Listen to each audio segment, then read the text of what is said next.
An elite defense, but lackluster offensive performance highlighted the season for the Iowa Hawkeyes last year. And when I say lackluster, I'm being very, very nice, as you will come to find out sometime later in this video. However, the Hawkeyes were still able to get back to a Big Ten championship game, a feat that will not so easily be accomplished in 2024. Are the Hawkeyes due for yet another berth to the Big Ten championship game? You're about to find out what I think here in this video. What's up, Tailgaters? You're in the booth with Tailgate Nate today. Welcome to my channel. Welcome to prediction season. It's where I predict your favorite team. Why? Because I'm doing all 134 FBS level college football teams. So if you want to see my thoughts on your favorite team, hit the subscribe button, ring the bell so you know when that video gets uploaded. And thank you so much for watching this video. Help support my channel in more ways than you can even imagine. And if you would like to continue to support what I do here on YouTube, please like, comment, share, watch my other videos. Of course, subscribing is a huge way. Do anything you can to interact with the channel, because any way you interact with it helps support what I do here on YouTube,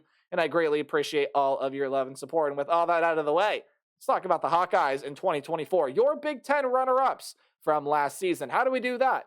We're going to take a deep dive into the team's offense, into the defense, and then once that is all said and done, we'll look at the Iowa Hawkeyes schedule, and we'll give it a good old game-by-game preview and prediction. So with no further delay, here are the Hawkeyes in 2024. Okay, I lied. There's a little bit more delay. Couple of footnotes. Right over here are going to be the stats, both offensively and defensively, the team put up last season. We'll get to the stat line that's on screen in a minute. And for your viewing pleasure, right down there below the team's logo, I have put the coaching staff. So let's talk about Iowa football in 2024. And let's just start with the problem area from last season right out of the gate. This offense as a whole was the problem. And while the defense was elite and of course led them to a Big Ten title, this offense was putrid. It was awful. It was horrible. Throw up in my mouth. It was awful. And there is no way to sugarcoat that at all. Hawkeye fans out there would agree with you. This was a putrid offense last year, second to last in scoring, last in the total yards, one of the worst teams in third down conversion last season. They couldn't throw a football to save their lives. The rushing attack had its good moments, sure, but the pass was awful. Just nothing worked with this offense on a consistent basis. Heck, you could even say that nothing worked, period. Enter Tim Lester now to be your offensive coordinator, a former Western Michigan head coach that didn't fare so well with the Broncos, but is a pretty decent offensive mind. We'll see what he brings to the table, but I have a pretty darn good feeling that this Iowa offense still is not going to be great, but it's going to be better than it was last season. Let's take a look at the talent that leaves this team, starting with the most important position on the field. The quarterback room loses Deacon Hill and Spencer Petras. Deacon Hill was the primary starter last year after Cade McNamara got hurt. 1,152 yards, 5 touchdowns, 8 picks, 48% completion percentage. Not very good numbers at all. Cade McNamara should end up being that starting quarterback for this team this upcoming season. Again, went down with an injury last year, so he didn't really get to play a full season. If he's healthy for a full season, we know what Cade McNamara is able to do. Now, while he wasn't the face of the Michigan offense in 2021, he did help lead them to a college football playoff berth. He can absolutely do the same for Iowa if this offense does a full 180. McNamara would be a big piece to helping them do that. 505 yards, 4 touchdowns, 3 interceptions on 51% completion percentage last year. Marco Lainez is also back, and they did get a depth piece from the portal and a guy that definitely you could see starting in this quarterback room as well, and Brendan Sullivan coming over from Northwestern. The running back room, if you will, was the bright spot for Iowa's offense in 2024, and they have pretty much everyone returning to this room. Layshawn Williams at 821 yards last year. He's back. Caleb Johnson, 463 yards. He's back. Caden Wetjen is back. Kamari Moulton is back as well. There's a ton of I totally read a last name wrong. Jason Patterson is coming back. Kamari Moulton is coming back. Pretty much this running back room remains intact. Was good for 115.9 yards per game last year. That number probably will increase in 2024 due to the experience that all these guys have. They all should see at least some playing time, with Williams and Johnson being the main 2 guys in that room. Wide receiver room, even though it wasn't that great last year production-wise, does lose a couple really big faces. Now, no one had over 300 yards receiving for this team last year, but your 2 leading receivers from last season are gone. Nico Reganey on 31 catches, 255 yards is gone. Moved down the way to the tight end, and Eric All, who was the leading receiver, 299 yards, 3 scores. He is also gone. Deontay Vines and Jacob Bostic are gone through the transfer portal, and Steven Stylianos, along with Eric All in the tight end room, is gone to the NFL. And by the way, Reganey went nowhere. He just simply graduated. Johnny Pascuzzi, depth piece in the tight end room, didn't see much playing time, also gone through the portal. So your pass catching room looks like this. Caleb Brown, Seth Anderson, Caden Wetjen, and Jarriett Bowie are all back on this Iowa team, while you do get Jacob Gill coming over from the transfer portal. Not a lot of transfers brought in by the Hawkeyes this year, but much like Brendan Sullivan, Gill is a player coming over from Northwestern. So you add a depth piece to that wide receiver room that hopefully sees increased offensive production in 2024. Tight end room returns Luke Lockley, Addison Ostrenja, and Zach Ortworth. They all come back, and no real notable losses on the offensive line. So Mason Richmond, Nick DeYoung, Logan Jones, Connor Colby, Jennings Dunker, Bo Stevens, Tyler Ellsbury, and a portal piece in Cade Burrud will be coming in. Burrud is coming over from North Dakota. They had the whole thing with Caden Proctor, which would have been a huge boost to this offense. He decided to, after transferring to Iowa, entered back into the portal, went back to Bama, so no Caden Proctor on this team for the Iowa Hawkeyes. Pretty similar offensive line group to what they had last season. You take a look at this offense, and look, we know the jokes. We know what was bad last season. As long as Cade McNamara is able to fully be healthy, and even if he isn't, Brendan Sullivan is still a solid enough piece that he'll get the offense moving and he'll have this offense with some rhythm. There was just no quarterback play from this Hawkeye offense last year at all. Once Cade McNamara went down, that was it. And even he wasn't that spectacular when he played. McNamara's got to take a step up. Maybe it's Brendan Sullivan that gets that starting job. I think the run game will be solid. The pass game has a couple pretty nice weapons. The offensive line will be solid. Again, how far will this quarterback room and Tim Lester take this offense? That is the big question. A lot of skepticism for sure, but it's going to be better than it was, at very least marginally better than it was in 2023. 2024 will be a better offensive year for the Iowa Hawkeyes. 2023 defensively saw one of the best defenses in college football. Under 300 yards per game allowed. Look, when your defense allows under 300 yards per game, your offense better at least getting 300 yards per game. You're going to win a lot of football games that way, and Iowa even did so without that fact last year. 14.8 points per game, one of the best third down defenses, and they don't really lose a ton of talent. They really only lose guys in the defensive line room and the cornerback room. So while we're thinking about it, we're just going to go through all those guys really, really quickly. Logan Lee and Joe Evans are gone to the NFL off of the defensive line. Logan Lee had 55 tackles and 3 sacks last season, and then you go all the way down to Joe Evans off the edge, 9.5 sacks, which yes, led the team last year, 46 tackles, and Ontario Thompson is off through the transfer portal, was a depth piece on that line, only 1 tackle for him last season. Cooper DeJean was one of the best corners in the nation last year, one of the best all-around football players. He is off to the NFL. Very, very good player. You find DeJean's stat line as well as being a punt returner that was very dynamic. 41 tackles, 5 pass defended, 2 interceptions for DeJean last year. They also do lose another corner through the transfer portal as well.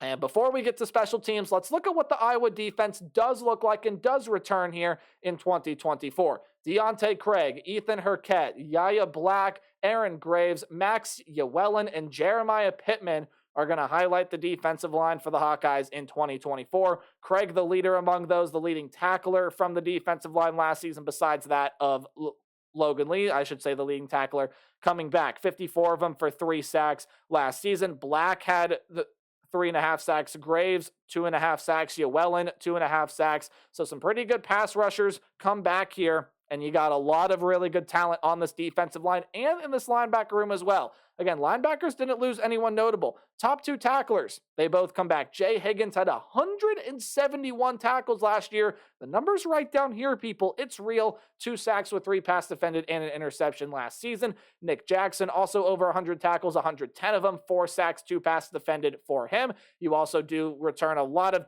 good depth pieces in Carson Sherrar, Kyler Fisher, and Jackson Rexroth as well. Cornerback room, even though they do lose Cooper DeJean and one other piece, hey, it's still going to be a good cornerback room. Sebastian Castro, 67 tackles, 8 passes defended, 3 interceptions, along with a pick 6 last season for him. Jermari Harris, Deshaun Lee, and TJ Hall are also all returning pieces to this cornerback room. And in your safety room, Quinn Schulte, Xavier Wonkpa, I probably said that last name wrong. You can roast me for it in the comment section below. But Xavier does come back to the safety room, as well as Cohen and Tringer. He will be back to the safety room as well. And some really good pieces do come back there in that room. Harris, a guy that I mentioned earlier in that cornerback room, 8 pass defended, tied for the team lead last season. Again, Castro and DeJean led the team in picks last year. There were a couple other guys that ended up having one. And hey, like I always say, kickers are people too. Show them some love. Troy Taylor got a lot of punting action last year. Okay, I promise. All jokes aside now, but Troy Taylor is going to be leaving this team. A very, very good punter, rightfully so, is off to the NFL. Drew Stevens does return as your primary kicker, but you also are getting some freshmen in, along with Trip Woody at kicker that could challenge for that job, and Reese Dakin probably taking over for Troy Taylor at the punting position as a freshman. You take a look at this Iowa defense in 2024. How can you not think it's going to be elite? They return a ton of pieces from last year. And yes, while you lose Cooper DeJean, the defensive back room is still loaded. The defensive front seven's absolutely loaded. And Iowa, once again, will be fielding one of college football's best defenses in 2024. And as we take a look at in what a lot of people's opinion is a very, very manageable schedule for the Iowa Hawkeyes in 2024, let's break it down right now. Had to fix one game, though. Hey, any game at home is going to be underlined, while any game on the road is in italics, guys. That's that slanted text. Any game you see in green is a game that I think the Hawkeyes will win easily. Any game in yellow is going to be a close, really competitive game, but I still think the Hawkeyes are going to be able to pull it out, and red is a loss. So without further ado, let's dive on into talking about the Hawkeyes in 2024, and it starts out with the game that I think they should easily win. An FCS opponent to open up the season. The Illinois State Redbirds are coming to town, and Kinnick Stadium will see the Hawkeyes win game number 1 of the 2024 college football season with relative ease. That defense just way too good for an FCS level opponent. Again, this is a nice test to see how much the offense improves. Has McNamara gotten his flow back after the injury? Maybe Brendan Sullivan's that guy. You try out some new things with running backs and wide receivers. The defense is still going to be really good, and it's what's going to help lead them in the Week 2 rivalry game against the Iowa State Cyclones. Now, believe me when I say that the Iowa State Cyclones are going to be a really, really good football team in 2024. Maybe they can push for a spot in the college football playoff, likely not, but the Cyclones are returning a ton of young talent from last season. Rocco Becht at quarterback. There's a ton of returning pieces in the offensive skill position room. The defense should be really, really good in 2024 as well. Iowa State is going to give the Hawkeyes a very, very good fight. Now, the battle for the Cy-Hawk Trophy is ultimately going to come down to what it's come down to a lot of times in the past few meetings, especially this century, special teams play. Usually that's Iowa that has the special teams play. Now, if the offense is not up to standard yet and there still are some kinks to work out, I think Iowa State's going to be able to take advantage of that. But I'm going on the defensive prowess of the Hawkeyes, and their special teams play I think will take over, will be better, create some difference, and the Hawkeyes win a close one against their rival Cyclones in Week 2. I got that being a very, very good game to watch. You should definitely tune into it, by the way. It's going to be a really fun game, but this one also being in Kinnick Stadium does help. Doesn't really matter too much considering how this rivalry has gone in years past, but I do think the Cyclones just come up a little bit short, and the Hawkeyes are able to get win number 2, and I think they get win number 3 that very next week. Now, Troy did lose their head coach in John Summerall, yet there still is some good talent on that team. Wouldn't surprise me at all to see Troy be one of the better G5 teams in the nation in 2024, yet again, the defensive prowess of the Hawkeyes, and I think the offense starting to find some rhythm here will be able to win that game for the Hawkeyes, so I got that being an easy win there in Week 3 against the Troy Trojans. So they start out 3-0, and then things start to get tricky as they enter Big Ten play. Minnesota is a very, very, very interesting team to try to figure out here in 2024. Much like the Iowa Hawkeyes, they saw their offensive struggles, now albeit not as much as Iowa, but they saw their offensive struggles while the defense was really, really, really good. That probably will end up being the case for Minnesota here in 2024, and I just have this being a game where the Iowa offense just struggles to get going. I don't know if I said it in my little breakdown of the offense, but I didn't love the Tim Lester hire at all. I thought Iowa could have gone out and got a lot bigger, more impressive of a name. At least if you're going to go get a former head coach, a guy that had a little bit more success than what Tim Lester did. Yes, the offense is going to be better than it was last year, but especially with how good a defense Minnesota plays, especially that one being on the road, I got the Hawkeyes losing their first game of the year on the road to the Minnesota Golden Gophers, and then no question after the bye week, they're going to be losing to one of the most talented team in the country, the Ohio State Buckeyes are locked, loaded, ready to go for a national championship run in 2024. Not a game that Iowa's going to win, especially with that one being in the shoe. Buckeyes got one of the best offenses and defenses in the entire country. While offense pending quarterback play definitely probably may have held them back a little bit last year, even though I think Kyle McCord is not as bad as people say. But anyway, rambling too much, the Hawkeyes will lose back-to-back games on the road against the Gophers and the Buckeyes. That is my prediction before they get a comeback home. And I think they're going to be able to turn things around here a little bit. While the offense starts to get back into their rhythm, the defense is going to be able to lock down the Washington Huskies here. Pretty much all their major weapons from last year are gone. The big three in the wide receiver position, led by Rome Odunze, are all gone. Dylan Johnson at running back is gone. Even that defense got depleted as well. Now, Jed Fish is a solid coach, and Washington will be competitive in the Big Ten in 2024. Yet, with this one being at home in Kinnick, got the Hawkeyes being able to win that one. Washington's got Will Rogers at quarterback, gunslinger, but the Hawkeyes secondary will lock him down. On the road against Michigan State, I got this one being a win as well. Sparty is an interesting team to try to figure out in 2024 as well. But again, the defensive prowess of Iowa steps up. I don't think Michigan State has enough offensive weapons to be able to keep up, and especially on that defensive line, a lot of pieces are gone through the portal. Now, I love Jonathan Smith as a hire. I think he will develop and start to turn this program around and push them in the right direction. Might take a year or so to do that. I got the Hawkeyes on the road beating Sparty, and I have them beating Northwestern at home. Great job done by David Braun this last season.